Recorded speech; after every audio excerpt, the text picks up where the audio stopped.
नमस्कार, स्वागत है आपका। एफएम न्यूज देख रहे हैं आप और मैं हूं आपके साथ लता। ऐसे कैसे बढ़ेगा इंडिया? जी हां, एक और जहां पढ़ेगा इंडिया तभी बढ़ेगा इंडिया के नारे के साथ स्कूलों की गुणवत्ता को बढ़ाने का दावा किया जा रहा है, तो वहीं दूसरी ओर नेशनल अचीवमेंट सर्वे 2021 की रिपोर्ट ने सारे दावों की पोल खोलकर रख दी है। दरअसल स्कूली शिक्षा की गुणवत्ता सहित बच्चों में सीखने की क्षमता को परखने के लिए देश भर में कराए गए सर्वेक्षण में 10वीं और 8वीं के बच्चों के मुकाबले तीसरी और 5वीं के बच्चों में सीखने की क्षमता ज्यादा बेहतर पाई गई है। नेशनल अचीवमेंट सर्वे 2021 का यह आकलन तीसरी, 5वीं, 8वीं और 10वीं के स्तर पर ही कराया गया था। इनमें सभी स्तरों पर गणित में पंजाब और राजस्थान के बच्चों का प्रदर्शन सबसे बेहतर रहा, जिनका स्कोर राष्ट्रीय औसतन अगर देखा जाए तो काफी ज्यादा रहा है। अकेले 10वीं कक्षा की बात की जाए तो गणित में 500 अंकों में से राष्ट्रीय औसत अंक 220 था, जबकि पंजाब के 10वीं के बच्चों को 273 और राजस्थान के 10वीं के बच्चों को 256 अंक मिले हैं। इसी तरह अगर 8वीं, 5वीं और तीसरी कक्षा में भी पंजाब और राजस्थान के बच्चों में गणित में सबसे अच्छा प्रदर्शन किया है।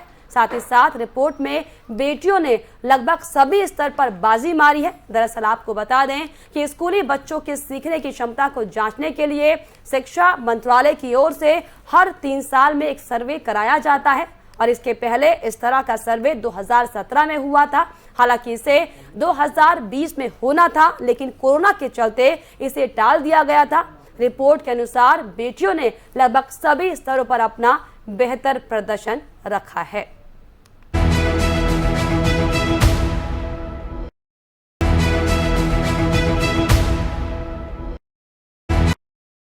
चलिए अब आपको ग्राफिक्स के जरिए दरअसल ये बताने की कोशिश करते हैं कि नेशनल अचीवमेंट सर्वे 2021 की जो रिपोर्ट सामने आई है, आखिर इसमें क्या क्या तथ्यों को पेश किया गया है। आपको बताएं कि 2 राज्यों को छोड़कर स्कूल का जो स्कोर है वो 5 साल पहले के स्तर से नीचे गिर गया है, ये सर्वे में कहा गया है। पंजाब और राजस्थान को छोड़कर अन्य राज्यों में पढ़ाई का स्तर गिरा है।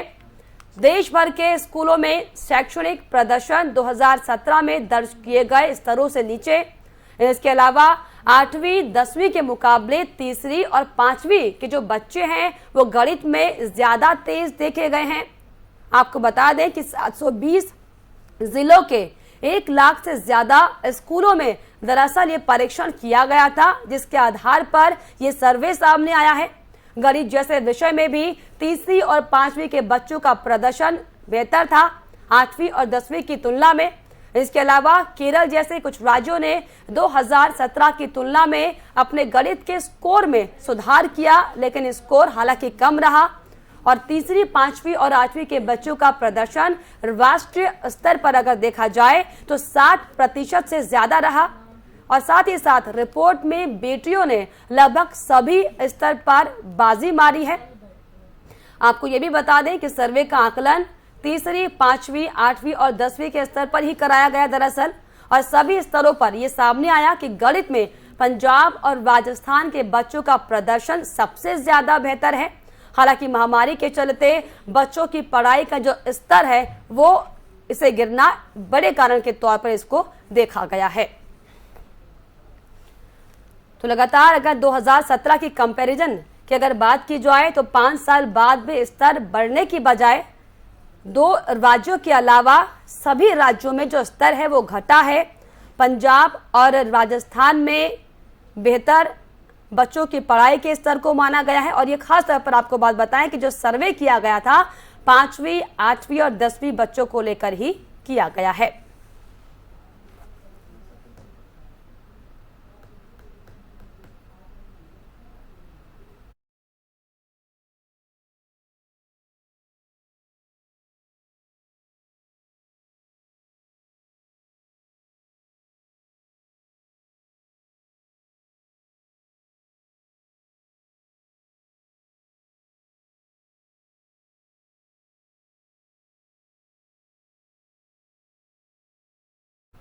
वहीं इस पर पेरेंट्स एसोसिएशन की क्या कुछ राय है, क्यों लगातार जो स्तर है वो घटता जा रहा है, क्या कुछ कहना उनका है, जरा सुनिए।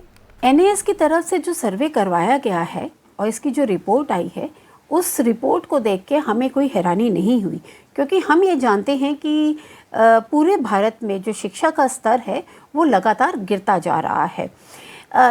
इसके पीछे मुख्य कारण सिर्फ यही है क्योंकि यहाँ पर हमारे देश में एक रोट लर्निंग मेथड, जिसको हम हिंदी में रट्टू तोता बोलते हैं, उस मेथड से पढ़ाई करवाई जाती है। उसका सिर्फ एक ही औचित्य होता है, जिस क्लास में बच्चा है बस उसको पास करना है एग्ज़ाम को, कॉन्सेप्ट को क्लियर करने पर ध्यान नहीं दिया जाता।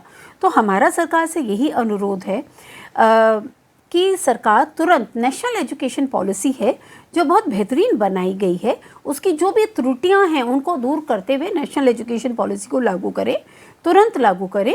दूसरा, इस टाइप के जो सर्वे हैं जो 5-5 साल में करवाए जाते हैं, क्योंकि यहाँ पे जो सर्वे हैं बच्चों की शिक्षा से संबंधित है। 2017 के बाद 2022 में सर्वे हुआ, बेनिस्बत इसके कि आप इस सर्वे को हर 5 साल में करवाएं। बेहतर रहेगा कि इस सर्वे को अगर हर 2 साल की फ्रीक्वेंसी में करवा लेते हैं, यहाँ पे कहने का मतलब है फ्रीक्वेंसी आप इन सर्वों की बढ़ा दीजिए। इससे फ़ायदा ये होगा कि ये जो बच्चे हैं जो क्लास 1 से सीधा 6 में जाके सर्वे होता है, जहाँ पर भी कमियां हैं, जो त्रुटियां हैं, हम समय रहते उन त्रुटियों को दूर कर सकें। वहीं इस रिपोर्ट को लेकर दिल्ली एनसीआर के अध्यापक क्या बड़ा कारण मान रहे हैं, ये भी आप सुनिए।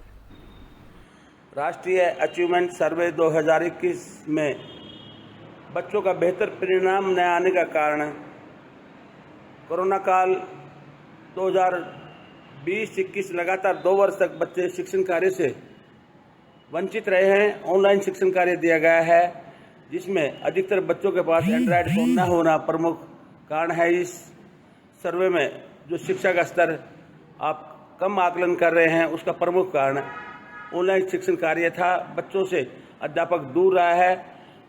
तो मैं आपको विश्वास दिलाता हूं कि जब 2 वर्ष लगातार बच्चा हमारे संपर्क में रहेगा, हम बच्चों को बहुत अच्छे से शिक्षण कार्य देंगे, पढ़ाएंगे, तो इसका बेहतर परिणाम आपको आएगा। अगला जो राष्ट्रीय अचीवमेंट सर्वे जब कराएंगे तो बच्चा जब हमारे लगातार संपर्क में होगा तो बेहतर परिणाम हम आपको देंगे। धन्यवाद। तो लगातार जो स्कूलों में जो पढ़ाई का स्तर है वो 2 राज्यों के अगर उनको हटाकर बात की जाए तो स्तर गिरता जा रहा है। और इस पर खास बातचीत के लिए, खास चर्चा के लिए हमारे साथ Richa Sood, director principal Royal Kids group of school की जुड़ गई हैं। इसके अलावा आपको बताएं हमारे साथ अपराजिता गौतम जी भी जुड़ी हुई हैं, जो कि प्रेसिडेंट हैं दिल्ली पेरेंट्स एसोसिएशन की। तो आप दोनों मेहमानों का मैं स्वागत करना चाहूंगी। ऋचा जी आपका भी और अपराजिता आपका भी। जी धन्यवाद। जी मैम। तो मैम पहले मैं ऋचा जी आपके पास आती हूँ और ये जानने की कोशिश करती हूँ, क्योंकि आप स्कूल के प्रिंसिपल हैं, तो ऐसे में ये जो रिपोर्ट सामने आई है इसको लेकर आप क्या समझ पाते हैं कि आखिर क्या बड़ा कारण इसके पीछे माना जाए कि जो पढ़ाई के स्तर का दर है वो गिर रहा है? सबसे पहले तो मैं आपको यहाँ पर एक क्लासिकल बात हुआ है, तो कोविड के बाद डेफिनेटली ये असर नजर आना ही था, क्योंकि ऑनलाइन एजुकेशन बहुत शिद्दत से हुई, स्कूल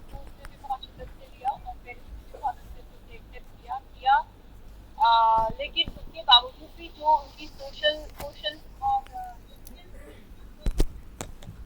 चलिए तकनीकी खामियों के चलते ऋचा जी की जो आवाज़ है वो क्लियर नहीं हो पा रही है। तो मैं अपराजिता जी आपके पास आती हूँ। जिस तरीके से मैम आप प्रेसिडेंट हैं दिल्ली पेरेंट्स एसोसिएशन की, और अब जो रिपोर्ट मैम सामने आई है इसको लेकर आप ये क्या समझ पा रहे हैं कि क्या इसके पीछे का बड़ा कारण हो सकता है?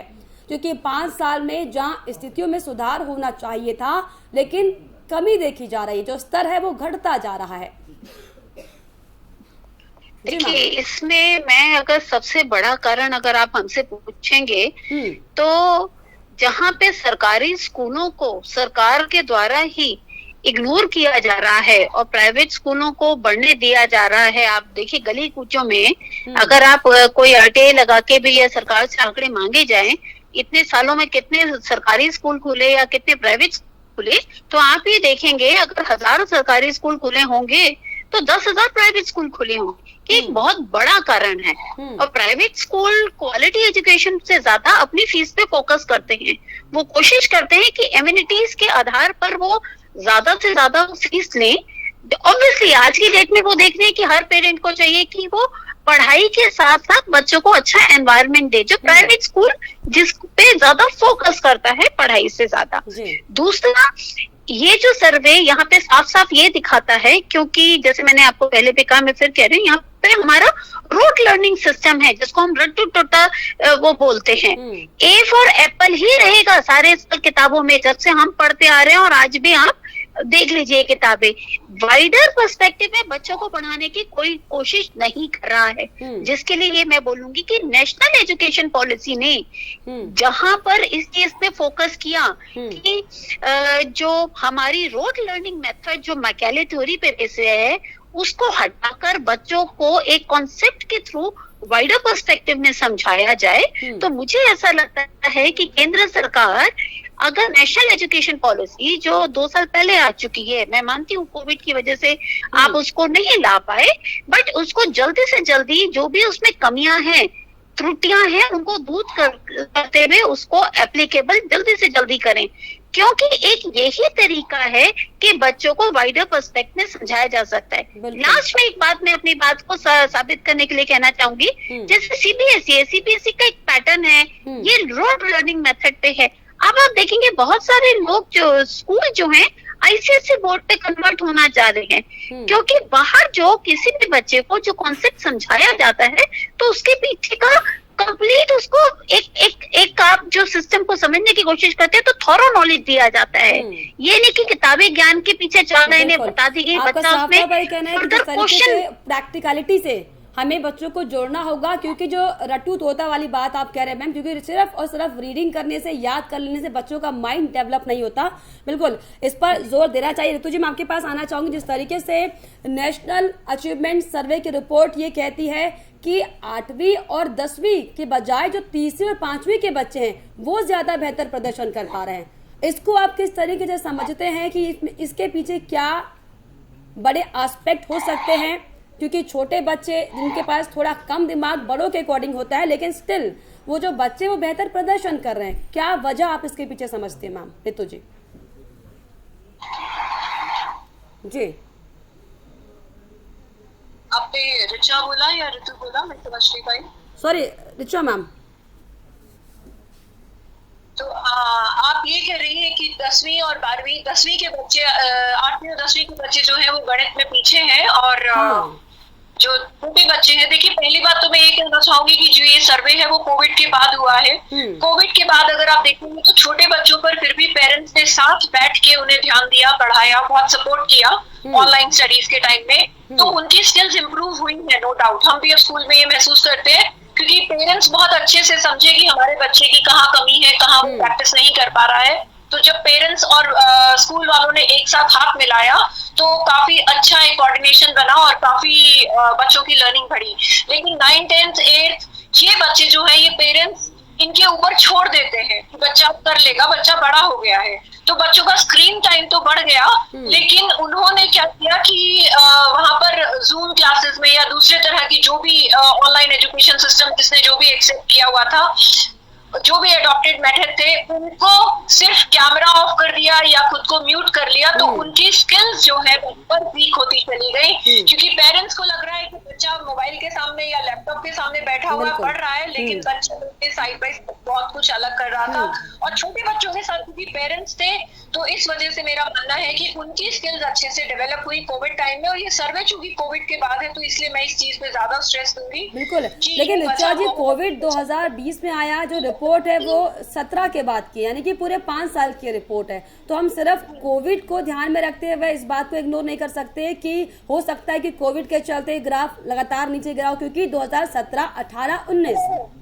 जी हाँ जी, और दूसरी बात मैं ये कहना चाहूंगी, क्योंकि मोबाइल डिपेंडेंसी बहुत बढ़ गई है, छोटे बच्चों का स्क्रीन टाइम फिर भी कम है, लेकिन बड़े बच्चों का स्क्रीन टाइम बहुत बढ़ता जा रहा है।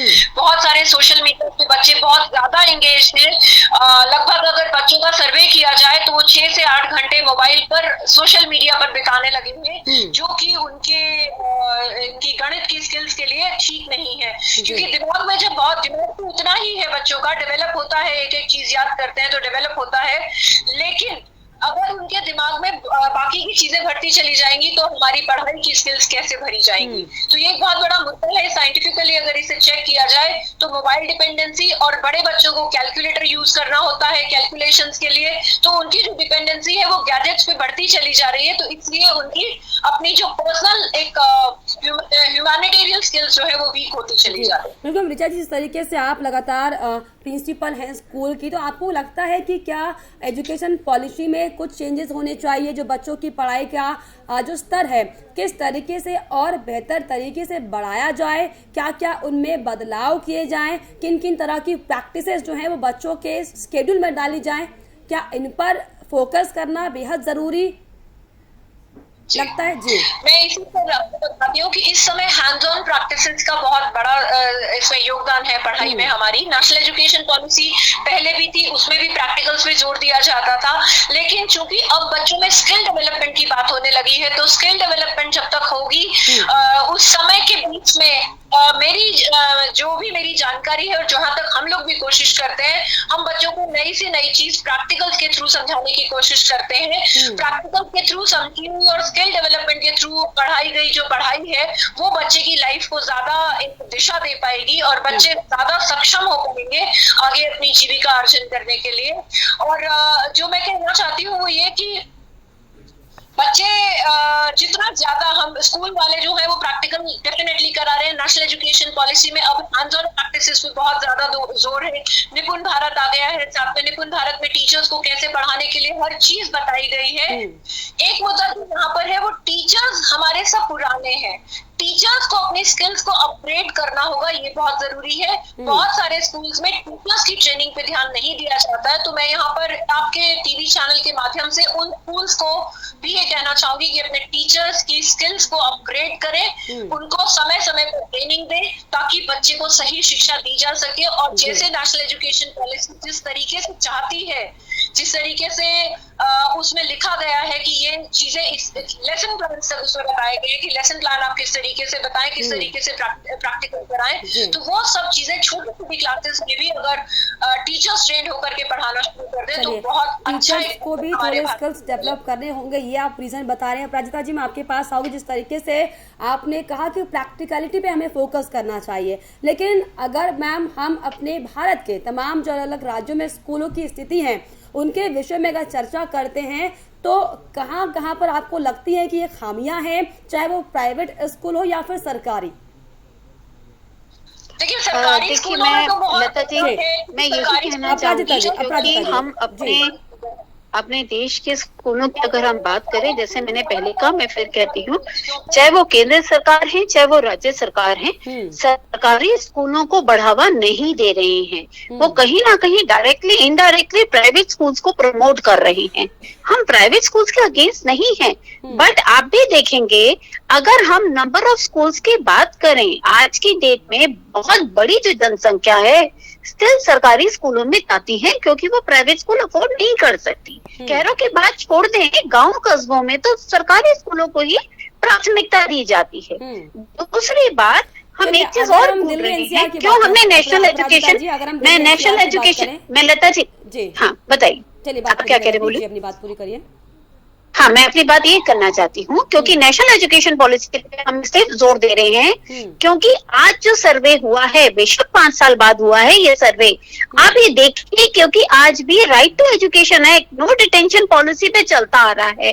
मैं आज की बात नहीं कर रही हूँ 2005 की, मैं 2015-16 की आपको कंडीशन बताती हूँ। दिल्ली जैसी राजधानी में जब हमने स्कूल में बच्चों से बात की तो हमें पता चला बच्चे पढ़ नहीं सकते। 7वीं 8वीं क्लास का बच्चा एक लाइन नहीं पढ़ सकता। टीचर से बात की क्या हो रहा है, तो उसने ये बोला कि मैम ये जो राइट टू एजुकेशन पॉलिसी है जिसमें हम बच्चे को फेल नहीं कर सकते, नो डिटेंशन पॉलिसी के अंतर्गत, कह रही ये हमें दिक्कत करती है कि बच्चा पढ़े या ना पढ़े, बच्चे को पास करना पड़ता है। उधर बच्चे को भी पता है हमें स्कूल फेल नहीं कर सकता, तो क्या होता है, बच्चा भी लेजी हो जाता है। तो घूम फिर के जब ऐसे सर्वे आते हैं तब ज्यादा हो हल्ला मचता है। यहाँ पर फिर हम वही जाते हैं, जो नीति आयोग है, जो पॉलिसी मेकर्स है, उनको इसमें थोड़ा स्टडी करनी चाहिए, क्योंकि ये कोई ऐसी चीज नहीं है, मैं इसलिए कहूंगी क्योंकि यहाँ पे बच्चों के भविष्य का सवाल है, ऐसी चीजों में तुरंत एक्शन होना चाहिए। जिस तरीके से मैम आपने दिल्ली एनसीआर की बात करी, क्योंकि देश की राजधानी दिल्ली कही जाती है, ऐसे में सोचिए आपके राजस्थान और पंजाब के स्कूल ज्यादा बेहतर हैं, क्योंकि आप पेरेंट्स एसोसिएशन के तौर पर काम करती है मैम। तो क्या आपने इन तमाम मुद्दों को कभी मुखर तौर पर उठाने की कोशिश करी? जिस तरीके से आप अलग अलग स्कूलों का सर्वे करते होंगे, आप देखते होंगे कि क्या कुछ स्तरता स्कूलों की है, क्या इसको लेकर आपकी तरफ से कभी कोई इन्वॉल्वमेंट रखा गया ताकि पढ़ाई के सुधार में थोड़ा सा बेहतरपन देखा जा सके? जी बिल्कुल लता जी, देखिए मैं आपको इसमें दो चीजें कहूंगी। हम हर बात पे जहाँ हमें कमी नजर आती है, हम उन मुद्दों को बहुत तत्परता से दिल्ली सरकार के सामने उठाते हैं। बट आप भी देख रहे हैं दिल्ली सरकार फिलहाल जो प्रोपोगंडा कर रही है, जिसको आज की डेट में हमें विज्ञापन की सरकार बोलना पड़ता है, रीजन है आप अक्सर देखेंगे वो अपना वर्ल्ड क्लास शिक्षा का मॉडल की बात कर रही है। मैं आपको जस्ट ये बताना चाहती हूँ, आज इस सर्वे में दिल्ली का नाम कहीं नहीं है, जबकि दिल्ली सरकार दावे ठोकती है कि मैंने वर्ल्ड क्लास एजुकेशन बता दी। मैं आपको यही बताना चाह रही हूँ, अंदर से खोखले होने के बावजूद जब दावे जब ऐसे बड़े बड़े किए जाते हैं, तो हम जैसे एक्टिविस्ट या एसोसिएशन जब उनको करेक्टिव एक्शन के लिए बात करती हैं, तो हमारी बातों को एक कान से सुन के दूसरे कान से निकाल देते हैं, क्योंकि वो पॉलिटिकली पूरी तरीके से फोकस रहते हैं। बट मैं अंत में फिर कहूंगी कि हमें बच्चों पे फोकस इसलिए करना चाहिए क्योंकि अंटिल यहाँ पर अगर हम फोकस नहीं करेंगे, क्योंकि यही बच्चे हैं जो देश का भविष्य हैं, हम अगले 5, 10, 20, 50 साल तक रहेंगे। एक आखिरी कमेंट लेना चाहूंगी। इस तरीके से मैम ने कहा कि अपराजिता जी ने कहा कि जो पॉलिटिकल है वो फोकस तौर पर जो पॉलिटिकल तमाम पार्टियां या कहीं सरकार है वो इस पर ध्यान नहीं देती हैं, क्योंकि दिल्ली की खासतौर पर अगर बात करें तो लंदन बनाने की बात अरविंद केजरीवाल करते हैं। तो क्या आप इस बात से भी इत्तेफाक करती हैं मैम कि कहीं ना कहीं अगर हम एजुकेशन सिस्टम को छोड़ दें तो राजनीतिक एंगल के तौर पर भी ये बड़ी वजह है कि जो तमाम नेता झूठ बोलते हैं, तमाम दावे करते हैं, लेकिन उसका असर स्कूलों में जरा सा भी नहीं होता? कहीं ना कहीं आप ये मानते हैं कि स्कूलों के स्तर का जो गिरने का बड़ा कारण है वो पॉलिटिशियंस हैं? देखिए, हम स्कूल चला रहे हैं, हमें मालूम है कि स्कूल चलाने में कितनी सारी दिक्कतें आती हैं, सरकार की तरफ से भी और एनवायरमेंट की तरफ से भी बहुत सारी दिक्कतें आती हैं। स्कूल चलाना आसान नहीं है। लेकिन अगर हम राजनीतिक पहलू से सोचें तो मैं एक बहुत बड़ी बात कह रही हूँ जो मेरे लिए हो सकता है नुकसानदायक भी हो। कहते हैं कि अनपढ़ पे राज करना आसान है और पढ़े लिखे पे राज करना मुश्किल है। इससे अपराजिता जी अवेयर हैं, वो अपने हकों की बात कर है, लेकिन अगर सभी अवेयर हो गए तो अपने हक की बात नहीं कर पाएंगे। तो इसीलिए हालात ऐसे बना दिए जाते हैं देश के कि लोग कम से कम पढ़ाई कर पाए या आपकी डिग्री। बिल्कुल, वाकई रिचा जिस तरीके से आप बता रहे हैं कि हालात ऐसे बना दिए जाते हैं कि लोग अवेयरनेस के तौर पर कम काम करें, ताकि लोगों का जो रुझान है वो शिक्षा से हटकर तमाम जो रैलियां, तमाम तरह की जो चीजें सामने आती है उस पर जाता है। और यही दरअसल बड़ी वजह है कि जो स्तर है वो लगातार स्कूलों का घटता जा रहा है। फिलहाल आप दोनों का बहुत शुक्रिया मेरे साथ जुड़ने के लिए। रिचा जी आपका भी और अपराजिता जी आपका भी। तो लगातार जिस तरीके से तमाम जो चर्चा हमने की उसे निकल कर यही सामने आया कि जो पॉलिसीज हैं एजुकेशन की उनमें हालांकि सुधार लाना बहुत ज़रूरी है, और इसके अलावा जो पॉलिटिकल एंगल सामने आते हैं, क्योंकि जिस तरीके से तमाम जो राजनेता हैं वो अलग अलग तरह के शिक्षा के स्तर को बढ़ाने के लिए दावा ज़रूर करते हैं, लेकिन धरातल पर उनकी तस्वीरें जीरो सामने आती रही। दरअसल बड़ी वजह है कि नेशनल अचीवमेंट सर्वे 2021 की रिपोर्ट में इस तरह के आंकड़े अब सबके सामने आ रहे हैं, जो कि वाकई बेहद ज़्यादा शर्मनाक हैं। और इसी के साथ हमारी इस खास पेशकश में फिलहाल इतना ही। देश और दुनिया की तमाम छोटे बड़े खबरों के लिए आप देखते रहिए FM न्यूज़। नमस्कार।